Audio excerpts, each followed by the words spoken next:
बिहार में नीतीश कुमार ने चुनावी मौसम में बड़ा दांव खेला है। सामाजिक सुरक्षा पेंशन योजना के तहत मिलने वाली मासिक राशि को 400 से बढ़ाकर 1100 कर दिया गया है। मुख्यमंत्री नीतीश कुमार ने खुद इस फैसले की घोषणा की और इसे राज्य के कमजोर वर्गों के लिए एक निर्णायक राहत बताया।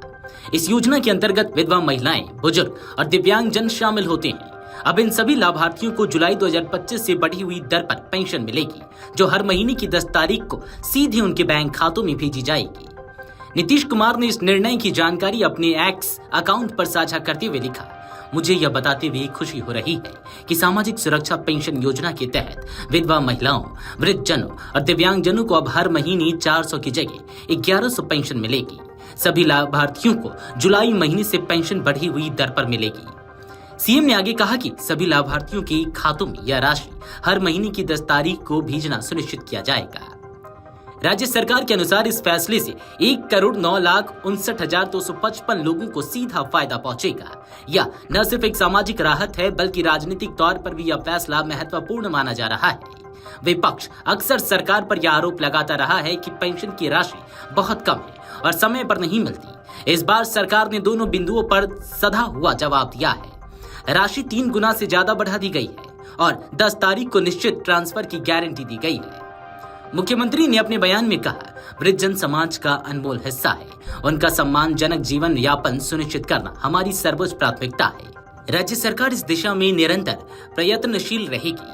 उन्होंने स्पष्ट किया कि यह योजना केवल आर्थिक सहायता नहीं, बल्कि राज्य की संवेदनशीलता और सामाजिक प्रतिबद्धता का परिचायक है।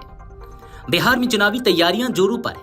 ऐसे में नीतीश का यह फैसला एक बड़ी रणनीति का हिस्सा माना जा रहा है।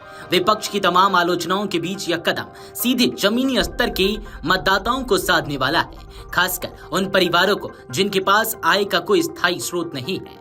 विशेष रूप से ग्रामीण क्षेत्रों में विधवा महिलाएं और वृद्धजन जिनके पास न नौकरी है न कोई पेंशन, उनके लिए यह राशि आर्थिक सहारा और आत्मसम्मान दोनों का साधन बन सकती है। चलिए आपको बताते हैं कि आखिर क्यों अहम है यह फैसला। पेंशन में 175% से अधिक की वृद्धि की गई है। इससे जीवन यापन में थोड़ी आत्मनिर्भरता आएगी। सरकार ने पेंशन का समयबद्ध ट्रांसफर सुनिश्चित किया है। गरीब और असहाय वर्गों को वास्तविक राहत मिल सकेगी। यह फैसला सामाजिक सुरक्षा की दिशा में एक बड़ा कदम है। राज्य सरकार ने स्पष्ट किया कि इस योजना के अंतर्गत पहले से रजिस्टर्ड लाभार्थियों को कोई नया आवेदन करने की जरूरत नहीं है। उनके खातों में जुलाई महीने से स्वतः बढ़ी हुई राशि ट्रांसफर की जाएगी। हालांकि जिन नए लाभार्थियों ने हाल ही में आवेदन किया है, उन्हें योजना में शामिल करने की प्रक्रिया जल्द पूरी की जाएगी। जिला प्रशासन को निर्देश दिए जा चुके हैं कि सभी पात्र लोगों का समय पर सत्यापन और किसी को योजना से वंचित न किया जाए। राज्य के कई हिस्सों से ऐसी कहानियां सामने आती रही हैं, जहां मात्र 400 की पेंशन से बुजुर्ग अपनी दवाइयां खरीदते थे, विधवा महिलाएं राशन और घर खर्च का कुछ हिस्सा निकालती थी, या दिव्यांगजन अपना खुद का छोटा मोटा काम शुरू करते थे। अब जब यह राशि बढ़कर 1100 हो जाएगी, तो यह उनके लिए केवल पैसे का नहीं, बल्कि सामाजिक आत्मनिर्भरता का साधन भी बन सकती है।